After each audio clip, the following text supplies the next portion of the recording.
Di kota ini, semua orang datang untuk menonton kehebatan sang juara renang nasional Jepang. Tapi tak ada yang tahu, hari ini sejarah akan berubah di kolam yang sama. Karena seorang TKI Indonesia, hanya tukang pel, akan menantang sang ratu air. Dan kau, penonton dari Osaka, Tokyo, Jakarta, atau Surabaya, catat nama kotamu di komentar. Kita lihat, siapa yang masih percaya bahwa keajaiban bisa datang dari orang biasa? Langit Tokyo masih berwarna abu pucat ketika Rama menurunkan embernya di tepi kolam. Pagi belum benar-benar datang, tapi lampu-lampu di kompleks olahraga itu sudah menyala terang, memantulkan cahaya ke permukaan air yang jernih seperti kaca. Suara langkahnya menggema lembut di lantai marmer, disusul bunyi kain pel yang bergerak ritmis. Setiap gerakan begitu terukur, tenang, seolah ia sedang menari sendirian di tengah kesunyian. Bagi sebagian orang, kolam itu hanyalah tempat latihan.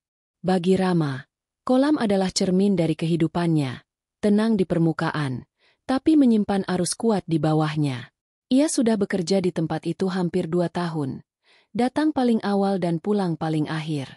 Tak ada yang memperhatikannya. Para atlet, pelatih, dan kru lewat begitu saja di sisinya, seolah ia bagian dari lantai yang mereka injak. Tapi Rama tak pernah peduli. Ia tahu, penghinaan paling tajam bukan berasal dari kata-kata, melainkan dari tatapan yang tidak melihat. Setiap subuh, sebelum kompleks dibuka, Rama selalu berhenti sejenak di tepi kolam. Ia menatap permukaannya, dan dalam pantulan air itu, ia melihat bayangan dirinya 20 tahun lalu. Anak desa yang berenang menyeberangi Sungai Mahakam setiap pagi demi sekolah. Arusnya ganas, kadang menyeret kayu, kadang membawa bangkai hewan dari hulu. Tapi air adalah rumahnya. Ia tidak pernah takut pada air, hanya pada kehilangan arah. Kalau melawan arus, jangan panik. Begitu pesan ayahnya dulu, seorang nelayan sungai yang tubuhnya kekar dan senyumnya jarang muncul. Ikuti dulu iramanya. Baru belokkan dengan tenagamu. Alam itu keras, tapi tidak jahat. Rama masih ingat betul nada suara itu, tenang tapi dalam, seperti sungai sebelum badai datang. Namun sejak ayahnya terseret banjir besar dan tak pernah ditemukan lagi, air tak pernah terdengar sama. Sejak hari itu, setiap kali Rama melihat air, hatinya seperti ditarik kedua arah, antara takut dan rindu. Ketika pelnya menyapu lantai, kenangan itu datang seperti arus balik. Ia menatap air kolam lagi, dan hatinya bergetar kecil. Andai Bapak masih ada, mungkin beliau tertawa melihat aku mengepel tepi kolam, bukan berenang di dalamnya. Tapi di balik senyum getir itu, ada ketenangan yang aneh. Rama tidak menyesal. Ia tahu hidup punya arusnya sendiri, dan tak semua arus perlu dilawan dengan kekuatan. Beberapa harus dilewati dengan kesabaran. Setelah membersihkan seluruh sisi kolam, ia melepaskan alas kaki dan duduk di tepi air. Jari-jari kakinya menyentuh permukaan dingin itu, menciptakan riak kecil. Ia menatap riak itu dalam diam, lalu bergumam lirih. Allah, jika ini jalanku, jadikanlah aku kuat. Aku tak perlu terlihat hebat, asal tidak hanyut. Kata-kata itu keluar perlahan, tanpa air mata, tapi dengan getaran yang nyata. Di atas, sinar matahari pertama mulai menembus jendela besar. Cahaya itu memantul di permukaan air dan menyinari wajah Rama. Ia menutup mata, menghirup udara yang bercampur bau klorin, dan merasakan sesuatu yang dulu hanya bisa ia rasakan di desanya, ketenangan yang tak bisa dijelaskan. Tiba-tiba, suara langkah cepat terdengar dari arah lorong. Beberapa kru mulai berdatangan, membawa alat-alat latihan. Mereka sibuk menyiapkan area untuk para atlet Jepang yang akan datang berlatih pagi ini. Rama bangkit, menyimpan kain pelnya, dan menyingkir ke sisi kolam. Ia kembali menjadi bayangan, tak terlihat, tapi ada. Salah satu staf yang mengenalnya, pria tua bernama Sato, menepuk bahunya sambil tersenyum singkat. Rama-san, kau orang paling rajin di sini. Tapi kenapa selalu datang terlalu pagi? Rama menjawab dengan nada datar. Kalau datang lebih awal, airnya masih jujur. Sato mengernyit, lalu tertawa kecil. Ia tak benar-benar paham maksudnya. Tapi ia tahu Rama bukan orang biasa. Ada sesuatu di mata pria itu. Sebuah ketenangan yang tidak bisa dibuat-buat. Ketika semua orang mulai sibuk menyiapkan peralatan renang, Rama mengambil sapu panjang dan mulai membersihkan sisi luar kolam. Pandangannya menelusuri lintasan biru yang membelah air. Di tempat itu nanti, para atlet akan berenang, berjuang memecahkan rekor, dikelilingi sorak dan kamera. Sementara dia, si tukang pel, akan tetap berdiri di sisi kolam, menyaksikan semuanya dalam diam. Namun dalam hati, ia tahu sesuatu yang mereka tidak tahu, bahwa air memiliki bahasa. Ia tahu bagaimana air berputar ketika ada tekanan. Tahu di mana arus paling lemah di setiap sudut kolam. Ia tahu bagaimana tubuh harus menyerah sebentar sebelum melawan kembali. Semua itu bukan hasil pelatihan formal, tapi pengalaman bertahun-tahun hidup bersama sungai yang tak pernah tidur. Ketika bel tanda pembukaan gedung berbunyi, Rama menarik napas panjang. Pekerjaannya hampir selesai. Ia menatap air sekali lagi, lalu berjalan menjauh perlahan. Tapi sebelum pintu otomatis menutup, ia sempat menoleh ke belakang. Kolam itu tampak begitu tenang, memantulkan cahaya lembut pagi. Namun Rama tahu, ketenangan air selalu menyimpan rahasia. Dan setiap rahasia, cepat atau lambat, akan mencari cara untuk muncul ke permukaan. Dan saat langkahnya menghilang di lorong, suara ria kecil terdengar di belakangnya. Seolah air memanggil namanya lagi, mengingatkan bahwa hidupnya tak bisa selamanya berada di tepi kolam. Suara gemuruh sepatu-sepatu beralas karet menggema di lantai marmer kompleks renang Tokyo Aquatic Center ketika pagi benar-benar menyalakan hari. Cahaya matahari menembus kaca besar di langit-langit, menimpa permukaan air hingga berkilau seperti lembaran perak cair. Rama berdiri di sudut kolam, menggulung lengan bajunya, menatap pantulan cahaya itu dengan diam. Baginya, setiap pantulan adalah wajah masa lalu yang belum selesai. Tapi hari ini, ada sesuatu yang berbeda di udara, sebuah energi yang membuat air pun seperti bergetar. Dari ujung lorong muncul rombongan pelatih dan kru media. Di tengah-tengah mereka berjalan seorang wanita muda berambut coklat keemasan, memakai jaket tim Jepang. Langkahnya ringan, namun penuh keangkuhan. Semua orang menunduk sedikit ketika ia lewat, bukan karena takut, tapi karena nama besar yang ia bawa.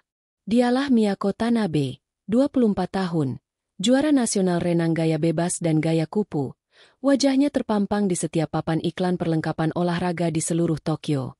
Ia melangkah ke tepi kolam dengan aura yang menuntut perhatian. Setiap gerakannya seperti terlatih untuk memukau kamera, tegak, tenang, dan sadar bahwa setiap mata sedang melihatnya. Namun ketika pandangannya jatuh pada Rama yang sedang mengepel sisa air di tepi kolam, senyumnya menipis, berubah menjadi garis dingin. "Oi," panggilnya dalam bahasa Jepang yang cepat. "Kau di sini dari pagi lagi? Air ini untuk latihan, bukan untuk tempatmu bermain, kan?" Rama menunduk sedikit, tidak menjawab. Ia sudah terbiasa dengan nada suara seperti itu. Nada yang digunakan orang yang terbiasa berada di atas. Ia mengangkat pelnya, memeras kainnya, dan kembali bekerja tanpa menatap sang juara. Tapi keheningan itu rupanya justru membuat Miyako tak nyaman. Ia terbiasa dengan reaksi, takut, kagum, atau setidaknya jawaban. Diam Rama baginya terasa seperti penolakan yang halus tapi tajam. Salah satu kru di belakang Miyako berbisik pelan. "Itu Rama-san, pekerja kebersihan dari Indonesia. Tenang saja, dia tidak akan mengganggu." Miyako menatap Rama sekali lagi. Matanya menelisik dari ujung kepala ke kaki, lalu ia tersenyum sinis. Menarik. Seorang TKI di tempat sebesar ini. Apakah dia bisa berenang? Atau hanya tahu cara mengeringkan lantai? Beberapa orang di sekitarnya tertawa kecil. Suara tawa itu menggema di antara dinding kaca, tajam seperti gemerincing logam. Rama tetap diam, meski hatinya bergetar. Ia sudah lama belajar bagaimana menelan rasa malu tanpa menurunkan kepala terlalu dalam. "Maaf, airnya licin. Hati-hati melangkah," katanya pelan, suaranya datar tapi tegas. Miyako mengangkat alis, seolah tak percaya tukang pel itu berani bicara. Kau memberi peringatan padaku. Tanyanya sambil tersenyum dingin. Aku sudah hidup di air lebih lama dari umur pelmu. Rama tidak menjawab, tapi tatapannya singkat dan dalam.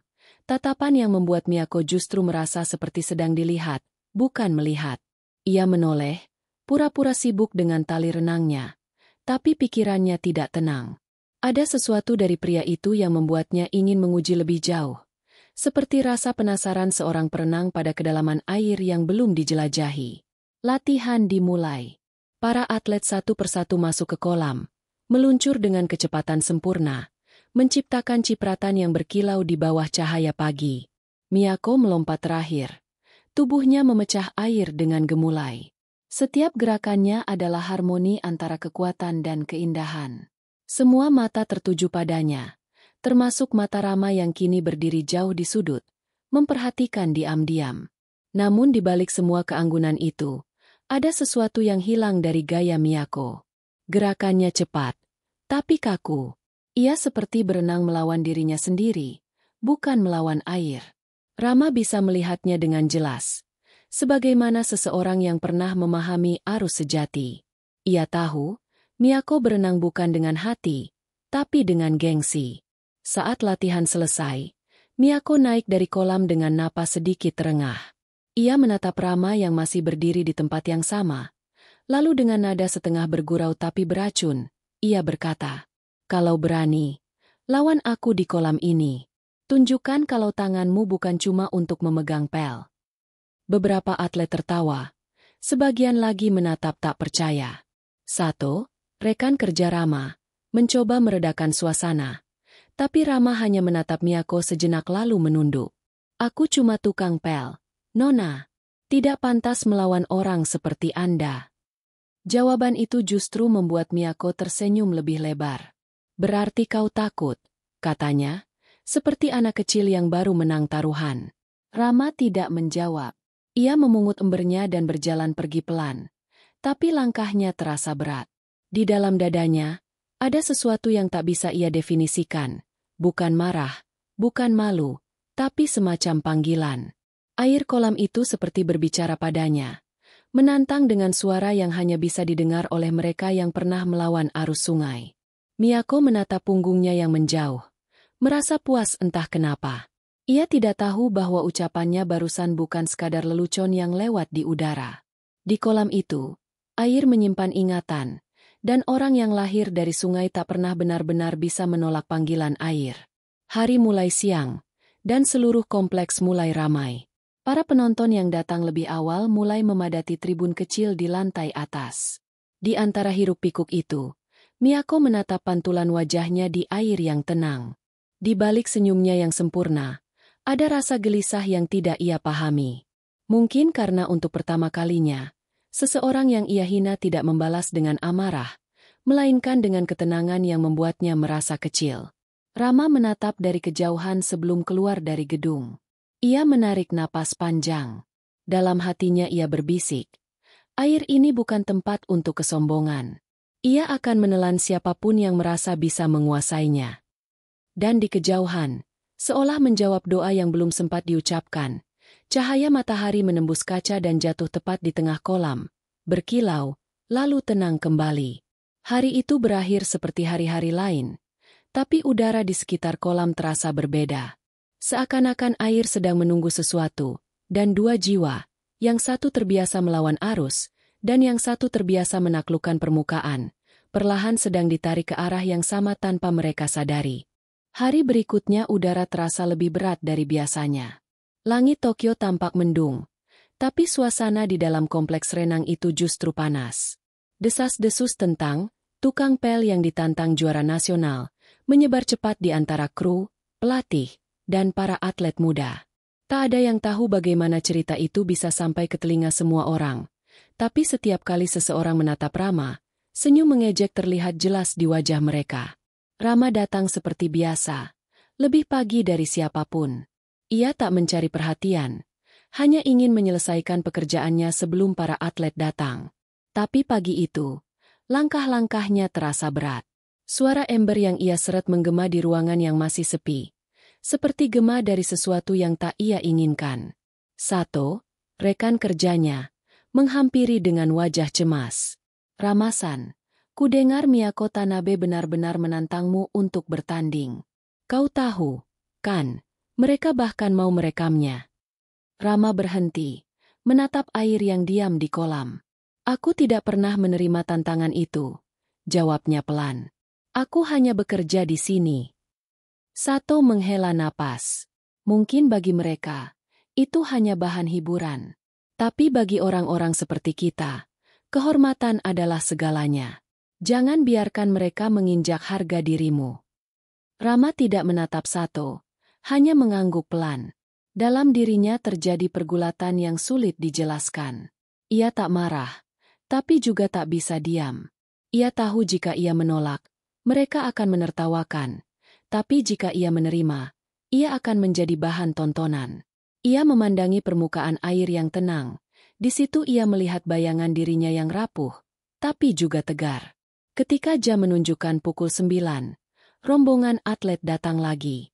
Di antara mereka, Miyako berjalan paling depan. Wajahnya berseri-seri seperti seseorang yang tahu ia akan menang bahkan sebelum bertanding. Kamera dari beberapa media olahraga lokal sudah berdiri di pinggir kolam, mempersiapkan peralatan mereka. Begitu melihat Rama, Miyako tersenyum puas. Kau datang juga. Kukira kau akan sembunyi di ruang alat. Rama menatapnya sebentar, lalu kembali mengepel lantai. Aku datang untuk bekerja, bukan untuk bertanding. Miyako menyandarkan diri di papan start, menatapnya dengan pandangan menantang. Tapi seluruh orang di sini sudah ingin melihatmu melawan aku. Kau takut, ya? Nada itu menusuk, tapi bukan karena ejekannya. Suara Miyako mengandung keyakinan buta bahwa dunia ini punya tingkatan, dan Rama berada di bawah. Beberapa atlet muda mulai bersorak pelan. Ayo, Rama-san. Tunjukkan kalau tukang pel Indonesia bisa melawan juara Jepang. Suara tawa pecah, menggelitik ruang besar itu. Rama diam. Ia memeras kain pel, menatap air yang menetes dari ujungnya, lalu menatap Miyako. Kau ingin bermain di air? Baiklah. Tapi jangan lupa, air bisa tenang, tapi juga bisa menenggelamkan. Kata-kata itu membuat suasana mendadak hening. Senyum di wajah Miyako perlahan memudar, berganti tatapan tajam yang sulit dibaca, antara marah dan penasaran. Jadi kau menerima tantanganku? Tanyanya dengan nada menantang. Rama tidak menjawab. Ia menatap sekeliling, menatap orang-orang yang kini menunggu reaksi. Ada yang menahan tawa, ada yang menatap serius. Akhirnya ia berkata, aku tidak mencari kemenangan. Tapi jika dengan berenang aku bisa menenangkan hatiku, maka aku akan berenang. Sorak kecil terdengar dari arah penonton yang kebetulan lewat di tribun atas. Beberapa kru mulai saling bicara cepat, menyiapkan kamera dan stopwatch seolah mereka baru saja mendapatkan pertunjukan gratis. Miyako tersenyum lagi, senyum seorang pemenang yang belum tahu bahwa kemenangan sejatinya bukan di permukaan air. Pelatih Miyako, seorang pria parubaya bernama Ishida, menghampiri dengan nada canggung. Tanabe, ini bukan ide bagus. Kalau sampai media tahu, bisa jadi masalah. Miyako menatapnya dingin. Tidak akan apa-apa, Sensei. Ini hanya latihan ringan. Aku ingin memberi pelajaran kecil pada seseorang yang lupa tempatnya.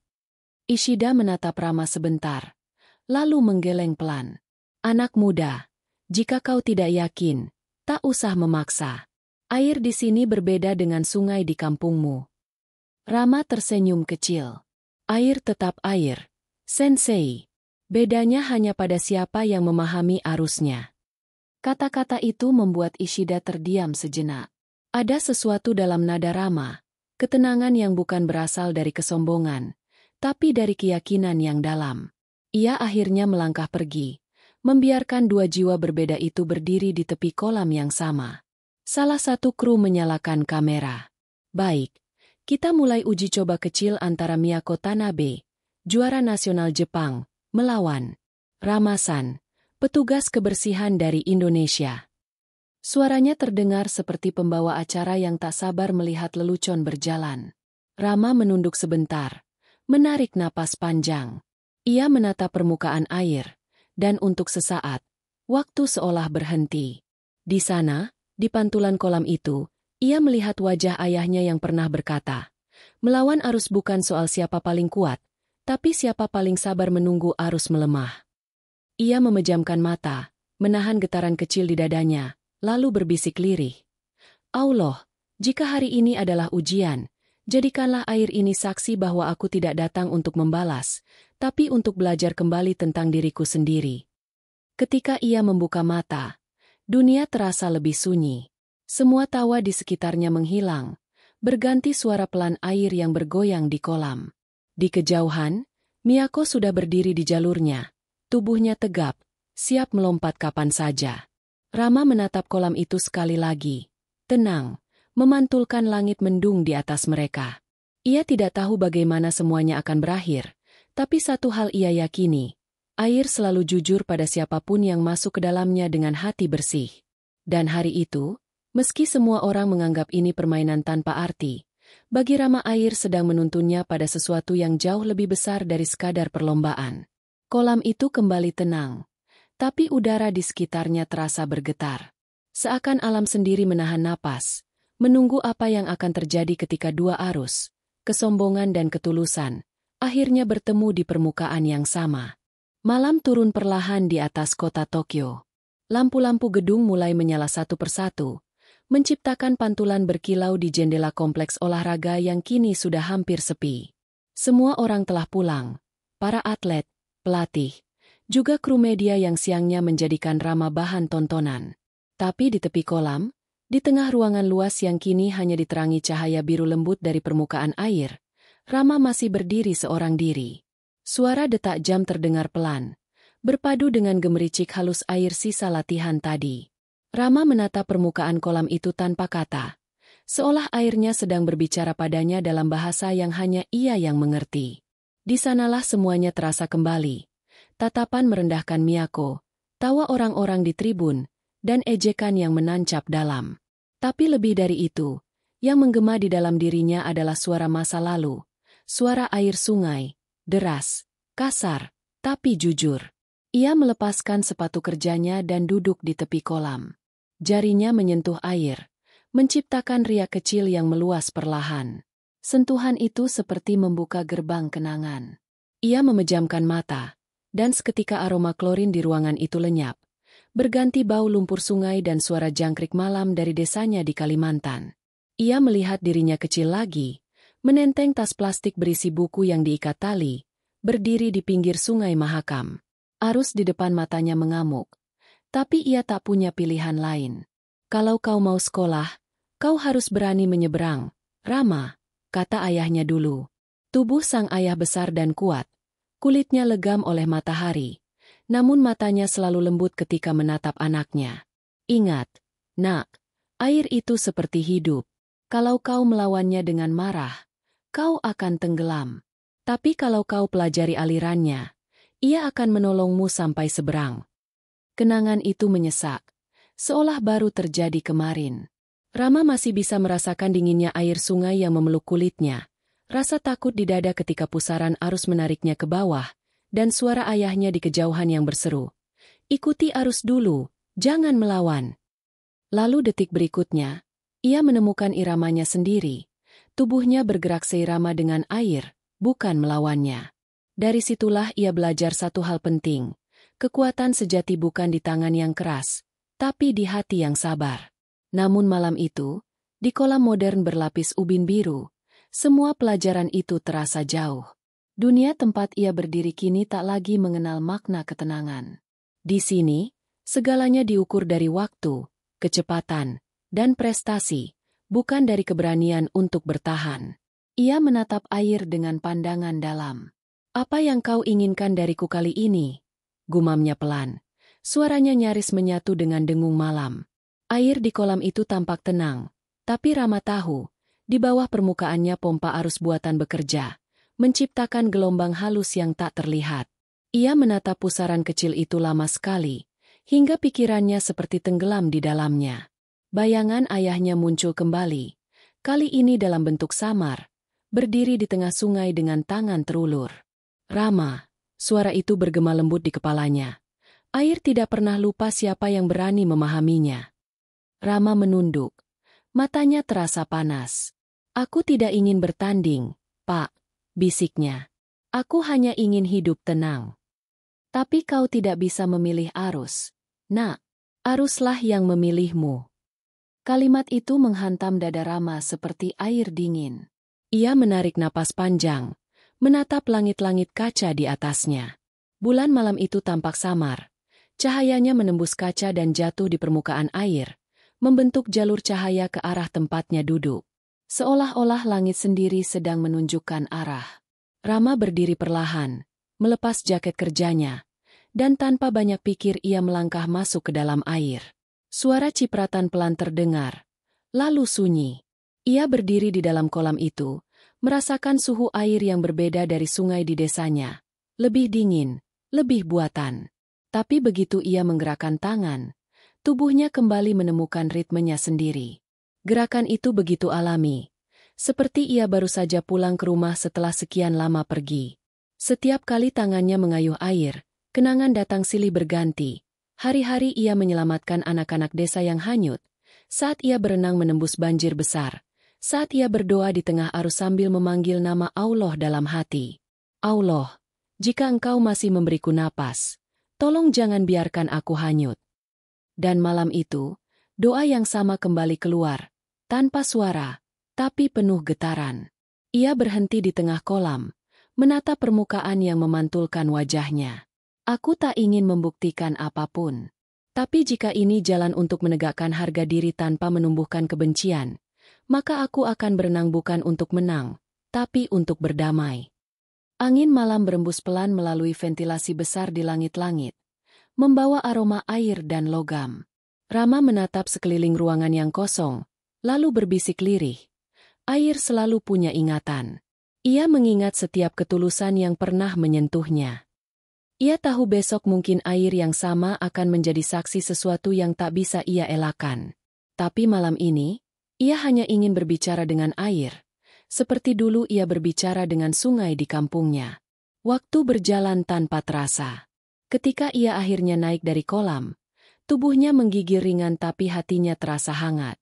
Ia mengambil jaketnya dan duduk kembali di tepi air, menatap refleksi bulan yang kini nyaris tenggelam di permukaan.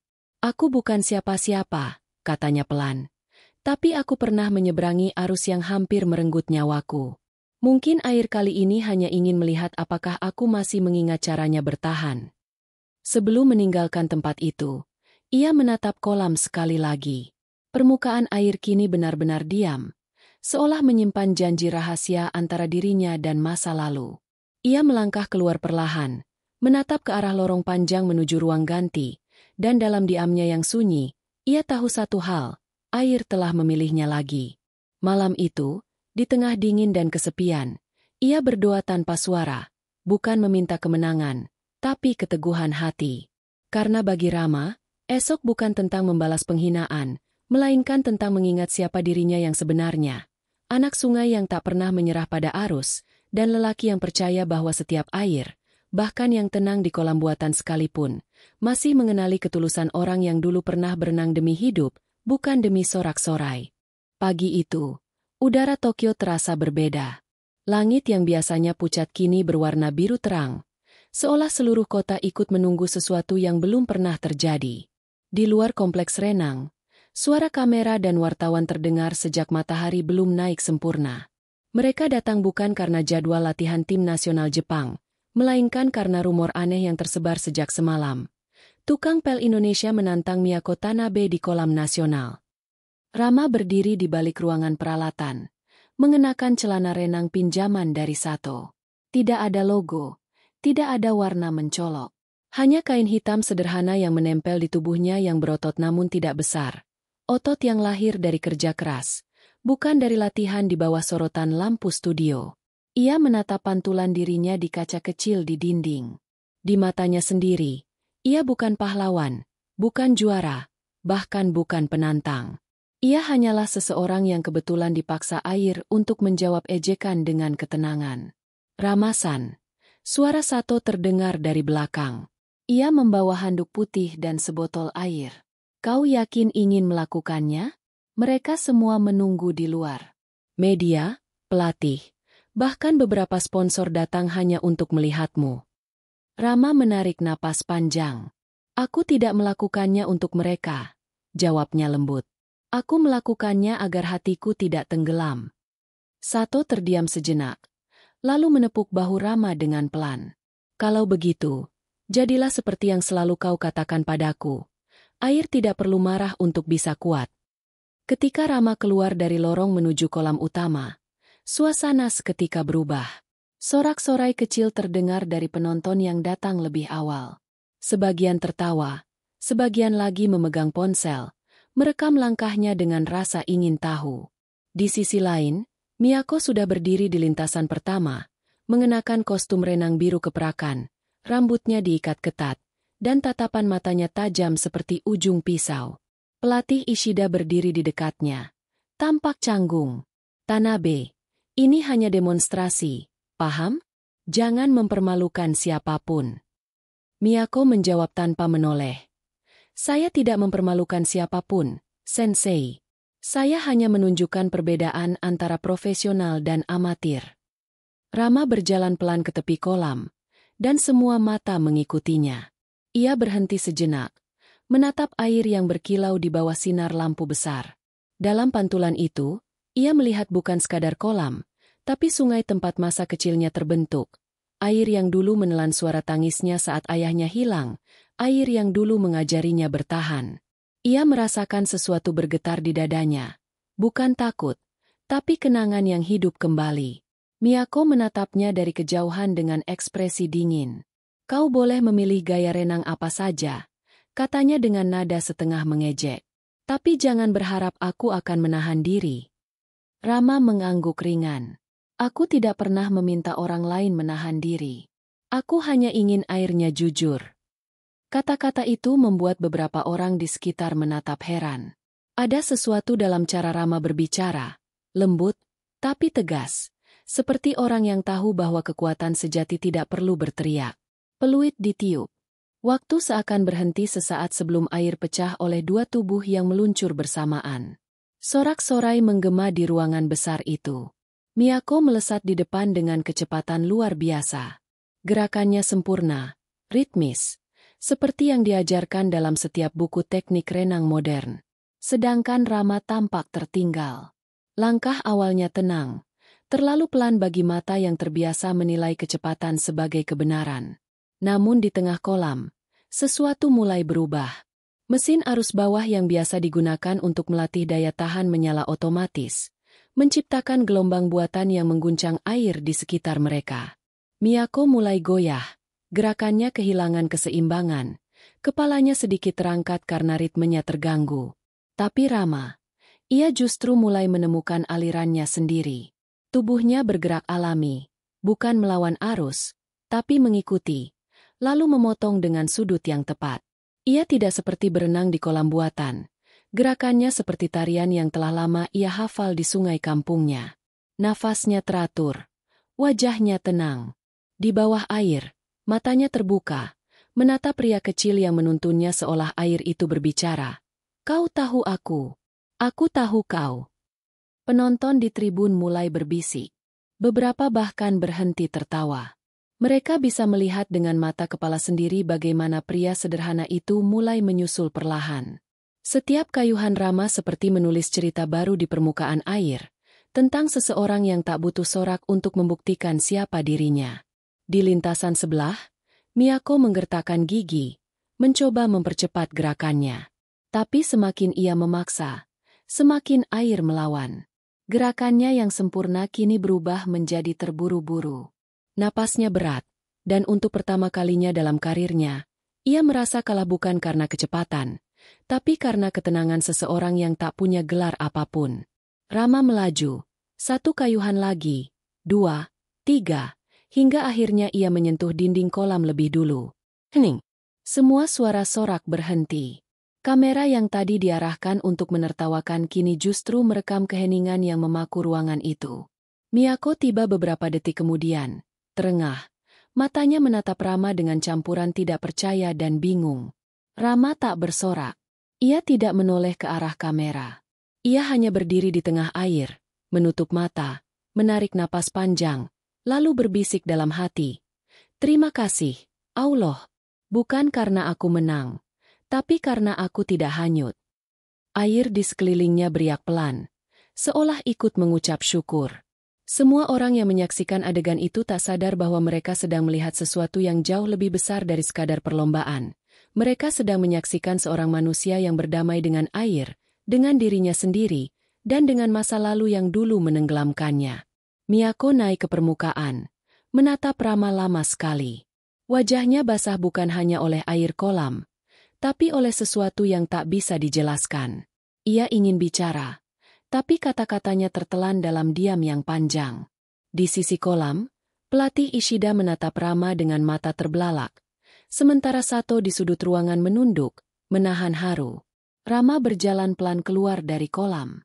Setiap langkahnya meninggalkan jejak air di lantai ubin, seperti tanda kecil dari seseorang yang baru saja menulis ulang makna kehormatan.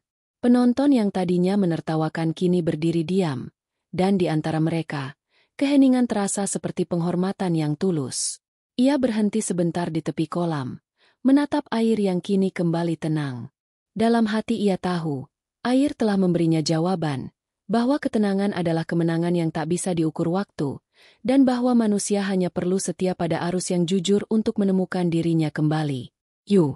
Sorak-sorai penonton belum benar-benar reda ketika Rama naik perlahan dari kolam. Air masih menetes dari rambutnya, menuruni wajah yang tetap tenang seperti permukaan sungai di pagi hari. Di belakangnya, Miyako masih terengah-engah. Tubuhnya gemetar bukan karena lelah, tapi karena sesuatu yang jauh lebih berat dari kekalahan. Ia menatap punggung Rama yang menjauh dengan tatapan yang sulit dijelaskan, campuran bingung, malu, dan kagum yang menyesakkan dada. Para kru media yang semula datang dengan niat bercanda kini kehilangan kata. Mereka sibuk memeriksa kamera, memastikan rekaman tidak rusak, seolah tidak percaya pada apa yang baru saja mereka lihat. Tak ada yang bersorak lagi, tak ada tepuk tangan. Yang tersisa hanyalah suara air yang menetes dari tepi kolam, seperti waktu yang berhenti untuk memberi ruang bagi keheningan. Rama berdiri di tepi kolam, mengatur napas pelan. Matanya menatap air di depannya. Air yang barusan menjadi saksi diam atas semua penghinaan yang berubah menjadi pembuktian. Tapi di wajahnya tak ada senyum kemenangan. Tak ada kebanggaan yang meledak. Hanya ketenangan yang menenangkan siapapun yang memandangnya. Ia menatap pantulan dirinya di air, lalu berbisik lirih. Aku tidak menang. Aku hanya pulang. Sato menghampirinya. Wajahnya merah karena menahan haru. Rama-san, kau membuat semua orang di sini terdiam. Aku bahkan lupa kalau tadi mereka menertawakanmu. Rama menoleh perlahan, lalu menepuk bahu Sato. Biarkan saja, Sat. Kadang, tawa orang lain adalah ujian, bukan hinaan. Air tahu siapa yang jujur di dalamnya. Di belakang mereka, Miyako masih berdiri di pinggir kolam, menggenggam erat handuk di tangannya. Pelatih Ishida mencoba berbicara, tapi Miyako hanya menggeleng pelan. Ia menatap Rama yang berjalan menjauh dan merasakan sesuatu yang belum pernah ia rasakan sepanjang hidupnya sebagai atlet. Kekalahan yang justru menenangkan. Tidak ada ejekan, tidak ada rasa malu yang ditimpali kemarahan, hanya sebuah kesadaran. Selama ini ia berenang dengan keangkuhan, bukan dengan hati. Rama berhenti sejenak di depan papan skor elektronik. Angka di sana jelas menunjukkan hasil. Rama Sasmita pukul 00:56:09. Miyako Tanabe 00:58:74. Perbedaan yang kecil, tapi cukup untuk menulis ulang cerita hari itu. Ia menatap angka itu lama, lalu tersenyum tipis. Air tidak berbohong, gumamnya. Ketika ia berjalan menuju ruang ganti, beberapa orang dari staf mencoba menghampiri. Ada yang ingin bersalaman, ada yang sekadar menatap dengan rasa bersalah. Tapi Rama tidak menginginkan sorotan. Ia hanya ingin kembali menjadi dirinya yang biasa. Ia menunduk sopan, melewati mereka satu persatu tanpa kata. Namun langkahnya berhenti ketika mendengar suara halus di belakang. Tunggu. Rama menoleh. Miyako berdiri beberapa langkah darinya. Tubuhnya masih basah, matanya sendu. Kenapa kau tidak marah padaku? Suaranya nyaris seperti bisikan. Rama menatapnya tanpa ekspresi berlebihan. Untuk apa marah? Kau tidak mengambil apapun dariku. Tapi aku mempermalukanmu di depan banyak orang, kata Miyako, menahan napas. Dan kau membalas dengan tenang. Kenapa? Rama menarik napas panjang, lalu berkata pelan. Aku sudah sering dihina oleh hidup, Miyako. Orang yang pernah kehilangan segalanya tak lagi punya waktu untuk membalas dendam. Aku hanya ingin menunjukkan bahwa tidak semua orang kecil hidup untuk ditertawakan. Miyako menunduk. Air mata bercampur air kolam masih menetes di wajahnya. Kau membuatku merasa kecil sekali. Rama menatapnya lembut. Bukan aku yang membuatmu kecil. Kesombongan yang melakukannya. Tapi jangan salah. Air bisa mengangkat siapapun yang ingin belajar rendah hati. Kalimat itu membuat Miyako terdiam. Dalam diamnya, ia mendengar suara gemericik air di sekitar mereka. Suara yang sama yang mengantar Rama pada kedamaian yang ia rasakan. Pelatih Ishida yang sejak tadi berdiri di kejauhan hanya bisa menatap adegan itu dengan tatapan bangga sekaligus malu. Ia tahu, hari ini bukan sekadar soal kekalahan atletnya. Ini tentang seseorang yang membawa nilai yang hilang dari dunia olahraga, ketulusan. Rama akhirnya melangkah pergi, meninggalkan kolam yang kini mulai sepi. Tapi di setiap langkahnya, ada gema keheningan yang mengikuti, seperti suara air yang terus mengalir di dalam dada semua orang yang menyaksikan kejadian itu. Beberapa jam kemudian, rekaman pertandingan itu viral di media sosial. Potongan video memperlihatkan Rama berenang dengan gaya yang sederhana tapi indah, penuh ketenangan dan keyakinan. Orang-orang mulai mencari tahu siapa dia, dari mana asalnya, dan mengapa seorang pekerja kebersihan bisa mengalahkan juara nasional. Namun Rama tak tahu, dan mungkin juga tak peduli. Malam itu ia hanya duduk di tepi sungai kecil dekat tempat tinggalnya, menatap pantulan lampu kota di permukaan air. Ia mengusap wajahnya perlahan, lalu berbisik pelan. Allah, aku tak ingin terkenal. Aku hanya ingin engkau tahu bahwa aku sudah memaafkan. Angin malam bertiup lembut, membawa suara gemericik air yang terdengar seperti jawaban. Ia memejamkan mata, membiarkan ketenangan meresap sepenuhnya. Kemenangan yang membisu itu bukan tentang waktu di papan skor, bukan pula tentang mengalahkan Miyako. Itu tentang menemukan kembali dirinya yang hilang. Anak sungai yang dulu berenang melawan arus hanya untuk sampai ke seberang, dan kini telah menyeberangi arus kehidupan dengan hati yang jernih. Dan di kejauhan, di dalam gedung yang kini sunyi, kolam renang itu masih memantulkan cahaya lembut. Airnya tetap tenang, seolah menyimpan cerita tentang hari di mana seorang tukang pel mengajarkan seluruh kota bahwa keheningan bisa lebih keras dari sorak-sorai, dan bahwa kemenangan sejati tidak pernah butuh suara untuk diakui. Pagi berikutnya, kompleks olahraga itu kembali sunyi. Sisa-sisa sorak penonton kemarin seolah lenyap bersama kabut yang menggantung di atas air kolam. Hanya suara mesin filter yang berdengung lembut, memecah keheningan seperti napas panjang bangunan yang mencoba melupakan apa yang terjadi semalam. Namun dunia luar tidak semudah itu melupakan. Video kemenangan Rama sudah tersebar di seluruh Jepang, diterjemahkan, dan diberi judul yang provokatif. Tukang pel Indonesia mengalahkan Ratu Air Jepang. Rama tidak tahu sejauh mana berita itu menyebar. Ia datang pagi seperti biasa, membawa ember dan alat pel yang sudah mulai aus di ujungnya. Tapi kali ini, saat ia memasuki ruangan, suasana terasa lain. Para staf yang biasanya hanya melirik sambil berlalu kini menatapnya penuh hormat. Beberapa bahkan membungkuk singkat. Ada yang menyapa dengan senyum malu-malu. Namun bagi Rama, semua itu tak lebih dari riak kecil di permukaan air.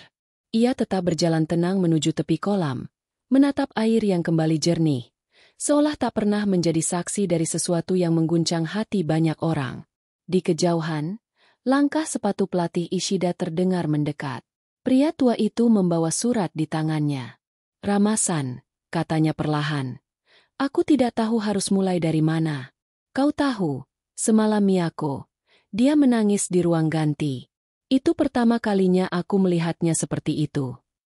Rama tidak menatapnya, hanya tersenyum samar. Kadang kekalahan yang pertama adalah pelajaran yang paling jujur. Ishida menunduk, mengangguk pelan. Kau benar. Tapi ada satu hal yang harus kau tahu. Sebelum pertandingan, Miyako membuat taruhan dengan tim medianya. Jika dia kalah, dia harus memenuhi satu permintaan dari pemenangnya. Dan semua orang tahu itu direkam. Rama berhenti mengepel. Tangannya membeku di udara. Ia mengingat kembali ucapan Miyako kemarin. Kalau kau menang, aku akan menepati satu permintaanmu. Ia tak pernah memperdulikannya. Menganggap itu hanya kesombongan sementara. Tapi sekarang, ucapannya telah menjadi janji yang diketahui banyak orang. Dia datang ke sini hari ini, lanjut Ishida. Aku tidak tahu apa yang akan dia katakan padamu. Tapi aku harap kau tetap jadi dirimu yang kemarin, tenang. Rama mengangguk tanpa kata. Dalam hatinya, ia hanya berharap hal ini segera berlalu. Ia tak menginginkan permintaan apapun. Tidak kekayaan. Tidak kehormatan. Ia sudah mendapatkan yang lebih berharga, kedamaian. Beberapa menit kemudian, pintu kaca besar di ujung ruangan terbuka. Miyako masuk dengan langkah perlahan, tanpa make-up, tanpa kamera, tanpa senyum kemenangan yang biasa menempel di wajahnya. Rambutnya dibiarkan terurai, matanya sembab, tapi tatapannya jujur. Ia menghentikan langkah tepat di depan Rama, yang masih menggenggam alat pel di tangannya. Rama-san, suaranya lirih. Aku datang untuk menepati kata-kataku. Rama menatapnya sebentar, lalu kembali menunduk, melanjutkan pekerjaannya. Tidak ada yang perlu ditepati. Taruhanmu tidak penting. Tapi bagiku penting, jawab Miyako cepat. Nada suaranya mengandung sesuatu yang lebih dari sekadar penyesalan. Aku sudah terlalu sering menang dengan sombong. Dan pertama kalinya aku kalah. Aku ingin belajar apa artinya kalah dengan benar. Rama menghentikan gerakannya, lalu berdiri tegak. Ia menatap Miyako dengan tenang, namun sorot matanya tajam seperti air yang bisa menembus batu. Kau ingin belajar kalah? Maka berhentilah menganggap kemenangan sebagai ukuran nilai seseorang. Miyako menunduk. Air mata menggenang di ujung matanya. Aku tahu. Dan karena itu aku ingin memenuhi taruhan itu. Apapun permintaanmu, aku akan lakukan. Suasana di sekitar menjadi hening. Cahaya matahari menembus kaca besar di atas mereka. Jatuh di antara dua manusia yang berdiri berhadapan. Yang satu membawa ketenangan, yang satu membawa penyesalan. Rama menarik napas dalam, lalu berkata dengan suara rendah tapi penuh makna. Aku hanya punya satu permintaan, Miyako. Berhentilah merendahkan orang yang bekerja dalam diam. Hargai mereka yang menjaga tempat ini tetap bersih, karena tanpa mereka, tak ada panggung bagi juara untuk berdiri.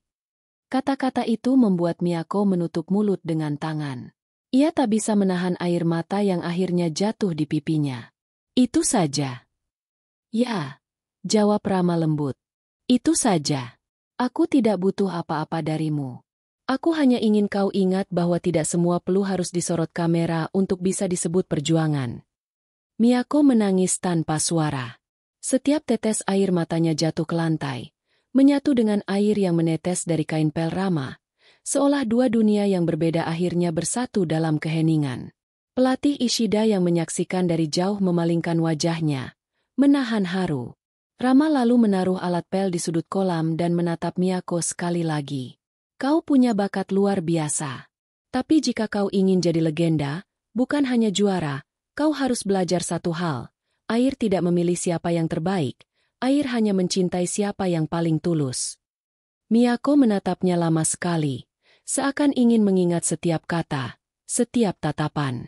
Lalu ia menunduk dalam-dalam. Aku berjanji, Rama-san. Aku tidak akan lupa. Kalau begitu, kata Rama dengan senyum tipis, kau sudah menepati taruhanmu.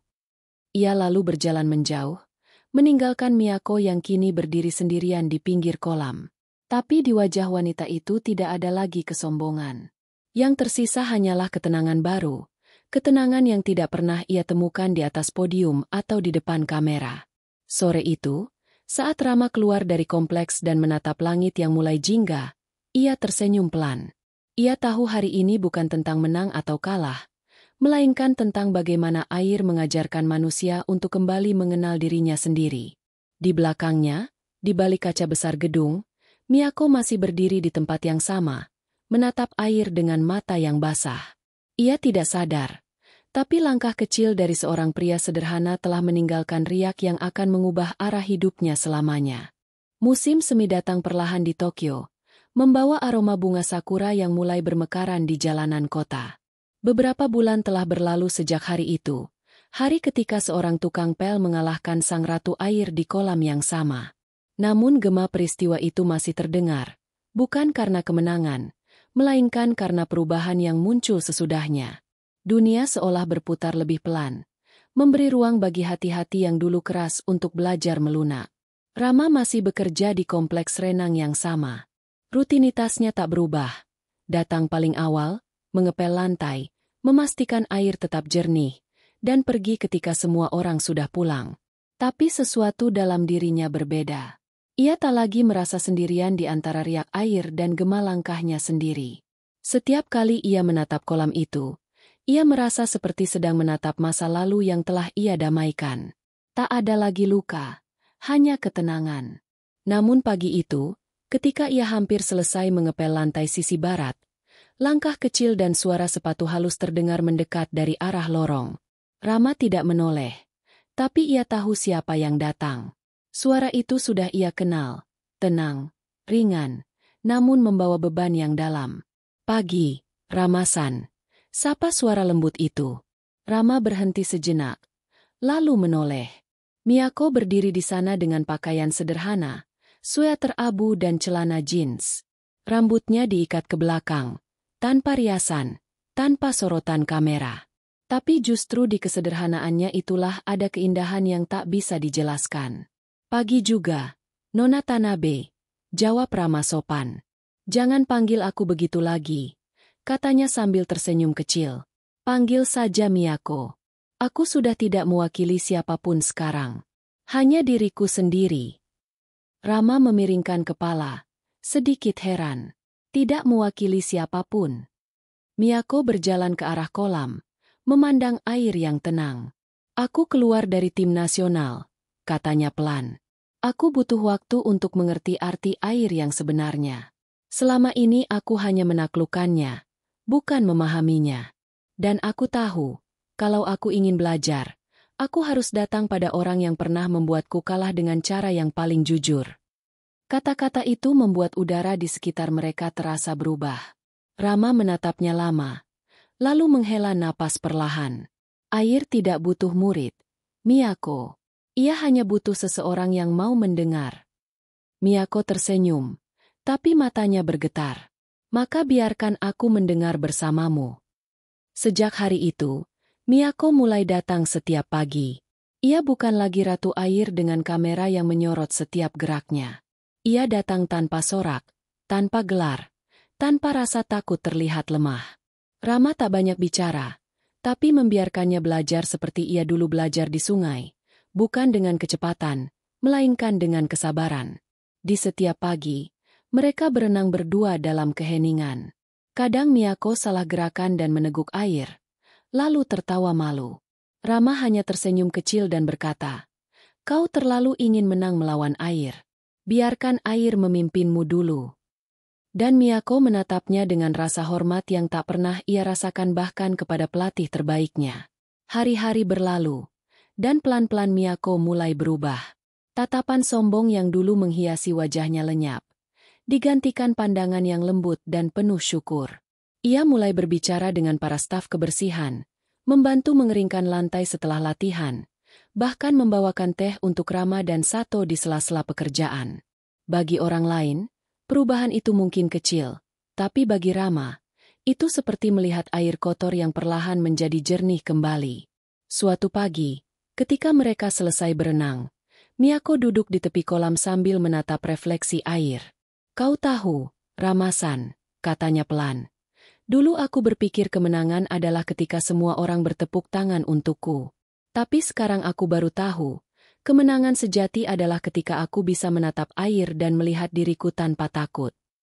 Rama menatapnya, lalu menjawab lembut. Karena sekarang kau tidak melawan air, kau melawan kesombonganmu sendiri. Miyako tertawa kecil, tapi matanya berkaca-kaca. Dan kau yang mengajarkanku itu. Rama menggeleng pelan. Aku tidak mengajar. Aku hanya berjalan bersama arus yang sudah menuntun kita. Kadang Allah menyuruh air berbicara lewat orang yang tidak kita sangka.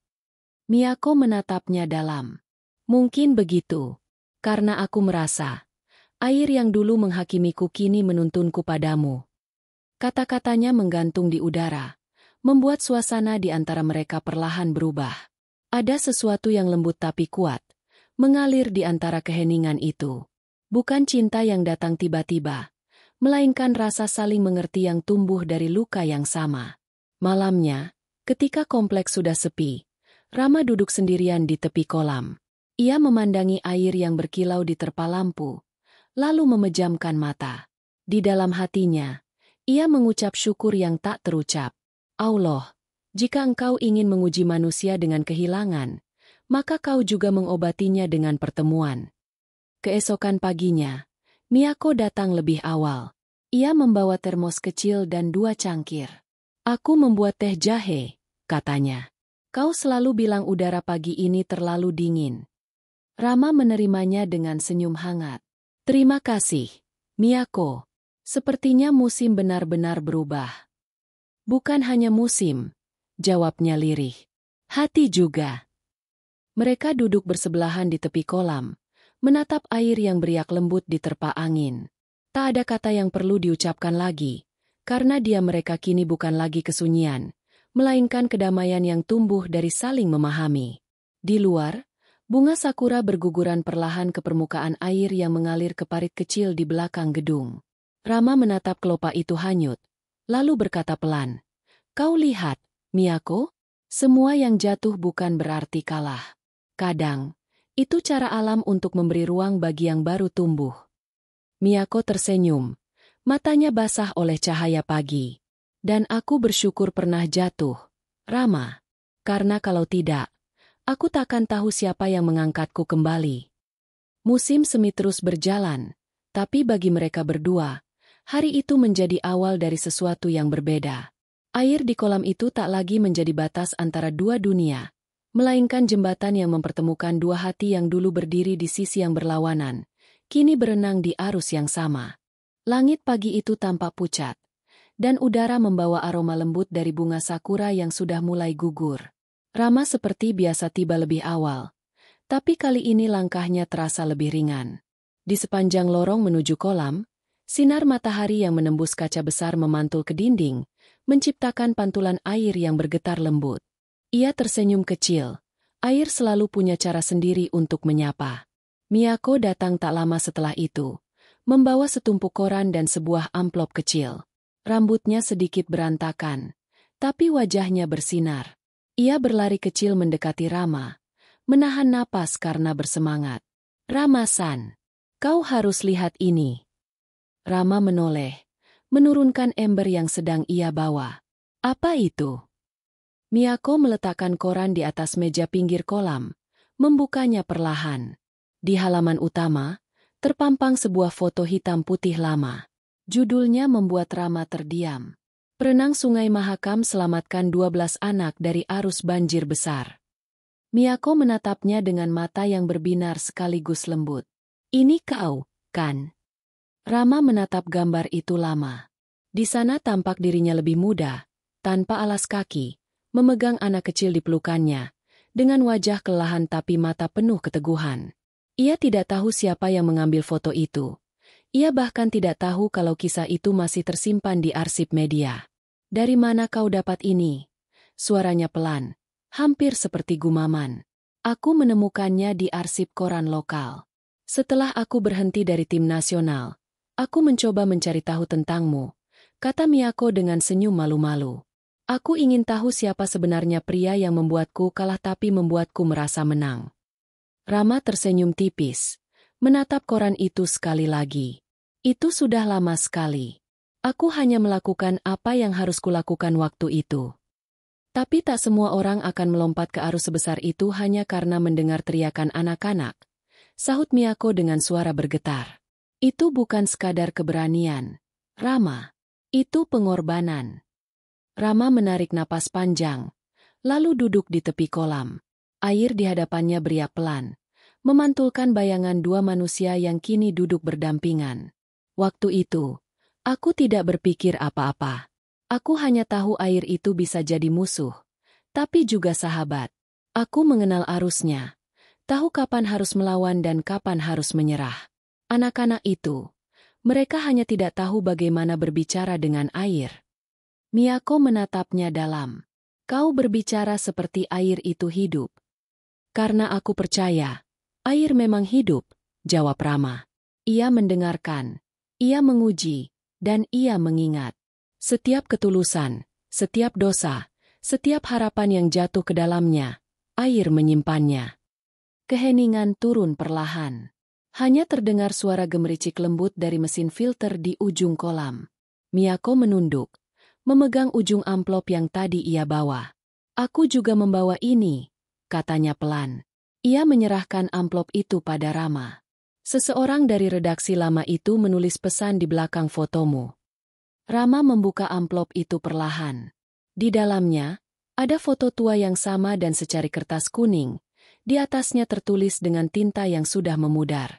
Untuk Rama Sasmita, anak sungai yang menolak menyerah pada arus. Dunia mungkin tak mengingatmu, tapi air akan selalu mengenalmu. Tangan Rama bergetar kecil. Ia menatap tulisan itu lama sekali, seolah setiap huruf membawa kembali suara ayahnya dari masa lalu. Anak sungai, gumamnya lirih, matanya mulai basah. Itu yang dulu Bapak panggil padaku. Miyako diam, membiarkan pria itu tenggelam dalam kenangannya. Ia tahu, di balik ketenangan Rama, ada kisah panjang tentang kehilangan dan kekuatan yang tidak banyak orang tahu. Bapakmu pasti bangga padamu, katanya pelan. Rama mengangguk perlahan. Aku tidak tahu apakah dia masih hidup waktu banjir itu datang. Tapi setiap kali aku berenang, aku merasa beliau ada di sana, di antara arus yang menuntunku. Kadang aku berpikir, mungkin air yang menyelamatkanku waktu itu bukan sekadar air, tapi doa yang ia titipkan. Miyako menatapnya dengan mata berkaca. Doa yang menjadi arus, katanya pelan. Rama tersenyum, tatapannya lembut tapi dalam. Doa tidak selalu turun lewat langit, Miyako. Kadang, ia mengalir lewat sungai. Beberapa saat kemudian, keduanya terdiam. Hanya air yang berbicara melalui gelombang halusnya. Di luar, matahari naik perlahan, menembus kaca besar dan menyinari mereka. Sinar itu jatuh di permukaan air, menciptakan pantulan cahaya yang menari di wajah mereka. Miyako akhirnya berkata, aku ingin menulis kisahmu, Rama. Bukan untuk sensasi, tapi untuk mengenalkan pada dunia bahwa kehebatan tidak selalu datang dari panggung. Kadang ia datang dari lantai yang basah dan tangan yang memegang pel. Rama menatapnya tenang. Kalau kau ingin menulis, tulislah air sebagai tokoh utamanya. Aku hanya bagian kecil dari arusnya. Miyako tertawa pelan, tapi matanya tak bisa menyembunyikan haru. Kau benar-benar pria yang aneh, Rama. Semua orang ingin dikenang, tapi kau malah ingin hilang di dalam cerita. Rama menggeleng pelan. Aku tidak ingin hilang. Aku hanya ingin menjadi bagian dari sesuatu yang lebih besar dariku. Hening kembali turun. Mereka berdua duduk di tepi kolam, membiarkan waktu berjalan tanpa tergesa. Miyako lalu berkata dengan suara yang nyaris berbisik. Rama, jika aku tak menantangmu hari itu, mungkin aku takkan pernah belajar tentang hidup. Air mengajariku lewat kekalahanku padamu. Rama menatapnya dengan lembut. Dan mungkin, air juga mengajariku lewat kedatanganmu. Setiap arus selalu membawa sesuatu dari hulu, kadang luka, kadang rahmat. Di antara pantulan cahaya dan keheningan yang nyaris suci itu, keduanya menatap air yang tenang. Air yang telah mempertemukan mereka, menguji, lalu memurnikan. Dan di dasar kolam yang jernih, seolah ada sesuatu yang berbisik lembut. Air memang tidak punya bentuk tetap, tapi ia selalu tahu kemana harus kembali. Bagi Rama, hari itu bukan tentang masa lalu yang ditemukan kembali, melainkan tentang rahasia besar yang selama ini ia rasakan tapi tak pernah ia pahami sepenuhnya. Bahwa air bukan sekadar elemen yang mengalir, melainkan cermin yang menyimpan setiap kisah manusia yang pernah berjuang di atasnya. Dan kini, cermin itu menatap balik kepadanya, memantulkan sosok seorang pria yang akhirnya berdamai dengan arus, dan seorang wanita yang menemukan makna hidup di kedalamannya. Waktu berjalan tanpa terasa. Dari hari-hari yang dulu penuh kebisuan dan tatapan curiga, kini kompleks renang itu menjadi tempat yang berbeda. Tidak lagi dingin, tidak lagi penuh persaingan. Suara air yang beriak setiap pagi terasa seperti lagu yang menenangkan. Rama dan Miyako sudah menjadi bagian dari rutinitas di sana. Dua sosok yang tak pernah banyak bicara, tapi kehadirannya cukup untuk membuat semua orang yang datang merasa hangat. Beberapa tahun telah berlalu sejak pertemuan pertama mereka di kolam itu. Musim berganti, namun kebersamaan mereka justru semakin kokoh. Mereka membuka sekolah renang kecil di sudut kota, bukan untuk mencetak juara, melainkan untuk mengajarkan anak-anak imigran dan pekerja luar negeri agar tak takut pada air. Bagi mereka, air bukan lagi arena persaingan, tapi tempat belajar tentang keberanian, kesabaran, dan kehidupan itu sendiri.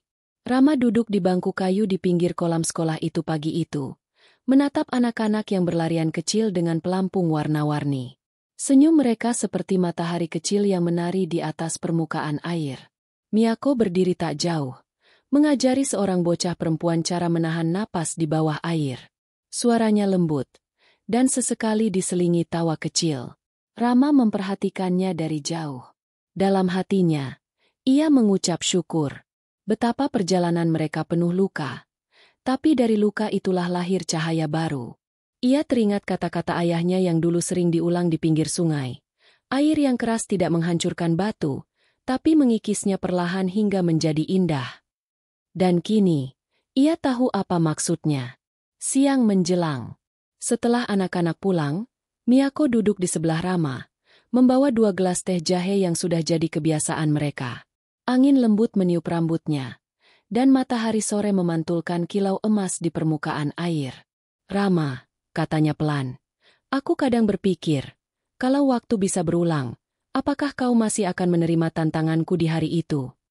Rama menatapnya, lalu tersenyum tipis. Aku tidak menerima tantangan itu, Miyako, air yang memanggilku. Dan kau menuruti panggilan itu. Karena aku tahu, jika aku menolaknya, aku akan kehilangan pelajaran paling besar dalam hidupku. Miyako menatap air. Suaranya nyaris berbisik. Pelajaran apa itu? Rama menjawab lembut, bahwa setiap arus, sekuat apapun, pada akhirnya akan berhenti di muara. Tapi sebelum sampai ke sana, kita harus belajar menerima setiap pusaran yang menahan kita. Miyako memejamkan mata, menikmati setiap kata yang keluar dari mulut pria di sampingnya. Dan jika arus itu berhenti, apakah kita juga berhenti? Rama menggeleng pelan. Tidak, kita hanya berubah bentuk. Seperti air yang menguap, naik ke langit, lalu turun kembali sebagai hujan. Hidup akan terus berputar, membawa pesan-pesan yang belum selesai disampaikan. Keheningan turun di antara mereka. Hanya suara dedaunan dan riak kecil dari kolam yang mengisi udara. Di langit, awan tipis bergerak perlahan, menandai pergantian cuaca. Miyako menatap Rama, matanya penuh rasa syukur dan damai. Kau tahu, dulu aku berdoa agar bisa menjadi juara dunia. Tapi setelah bertemu denganmu, doaku berubah. Apa yang kau doakan sekarang? Tanya Rama lembut. Aku berdoa agar aku bisa menjadi air. Lembut, tapi kuat. Menghidupi orang lain tanpa harus menguasai mereka. Rama menunduk, tersenyum dalam diam. Ia tahu, doa itu adalah doa yang pernah ia ucapkan pada dirinya sendiri bertahun-tahun lalu. Beberapa bulan kemudian, di tengah kesibukan mereka mengajar, datang sebuah undangan resmi dari Federasi Renang Dunia. Stempel emasnya jelas, dengan tanda tangan para pejabat tinggi olahraga internasional. Surat itu ditujukan kepada Rama Sasmita. Miyako membacanya dengan mata terbelalak. Mereka ingin bertemu denganmu. Katanya mereka menemukan rekaman lama dari banjir besar di Mahakam. Saat kau menyelamatkan anak-anak itu. Mereka bilang rekaman itu menunjukkan kau melawan arus terkuat yang pernah diukur. Lebih cepat dari rekor dunia manapun. Rama terdiam lama. Ia mengambil surat itu, menatapnya dengan pandangan kosong. Aku tidak ingin penghargaan. Apa yang kulakukan waktu itu bukan untuk dicatat. Tapi dunia perlu tahu, kata Miyako lembut. Air yang pernah menyelamatkanmu telah menunjukkanmu pada mereka. Mungkin ini bukan tentang penghargaan, tapi tentang kebenaran yang akhirnya muncul ke permukaan. Rama menatap permukaan kolam di depan mereka. Airnya tenang, tapi dalam. Aku tidak tahu, Miyako. Aku merasa air ini sudah cukup jadi saksi. Tapi kalau memang dunia ingin mendengar, biarkan mereka mendengarnya lewatmu. Aku hanya perenang sungai. Tapi kau yang tahu bagaimana membuat kata-kata mengalir seperti air. Miyako menatapnya lama, lalu menggenggam tangannya. Aku tidak akan menulis tentang kejadian itu seperti berita. Aku akan menulisnya sebagai doa, tentang seseorang yang pernah melawan arus dunia, tapi tidak kehilangan kelembutan hatinya. Beberapa hari kemudian, dunia benar-benar berubah arah menatap mereka. Berita tentang perenang Sungai Mahakam memenuhi media internasional. Foto Rama di kolam kecil bersama anak-anak lebih viral daripada kisah kemenangan atlet manapun. Banyak yang datang ingin melihatnya, tapi Rama tetap sama, tenang, sederhana, tidak tergoyahkan oleh sorotan. Suatu sore, setelah semua tamu pergi, Rama berjalan sendirian ke tepi kolam. Angin membawa aroma hujan yang sebentar lagi turun. Ia menatap air dan berkata pelan, Allah, kalau dulu aku melawan arus untuk menyelamatkan orang lain, kini biarkan aku mengikuti arus MU tanpa melawan sedikit pun. Hujan pertama turun, lembut dan jernih, jatuh ke permukaan kolam dengan suara seperti bisikan. Miyako datang dari belakang, membawa payung, tapi Rama hanya menggeleng. Biarkan aku di sini. Air mengenal aku, Miyako. Ia berdiri di tengah guyuran hujan, menengadah ke langit. Setiap tetes air yang jatuh di wajahnya seolah membawa kenangan, suara sungai, panggilan ayahnya, tawa anak-anak, dan kehadiran Allah yang selalu menyertai. Miyako menatapnya dengan mata basah. Di antara hujan dan cahaya senja, Rama tampak seperti bagian dari air itu sendiri, tak terpisahkan. Hari mulai gelap, tapi air di kolam itu tetap berkilau lembut, seolah menyimpan semua kisah yang pernah terjadi di sana. Rama berbisik satu kalimat terakhir, nyaris tak terdengar. Setiap arus pada akhirnya akan kembali ke sumbernya. Dan aku sudah menemukan punyaku. Hujan terus turun, membawa kedamaian yang sulit dijelaskan. Miyako menatap langit. Air mata dan air hujan bercampur di pipinya. Ia tahu, saat itu, arus terakhir dalam hidup mereka bukanlah akhir, melainkan permulaan dari ketenangan yang abadi, di mana air dan jiwa akhirnya menjadi satu dalam kedamaian yang hanya bisa diciptakan oleh Allah.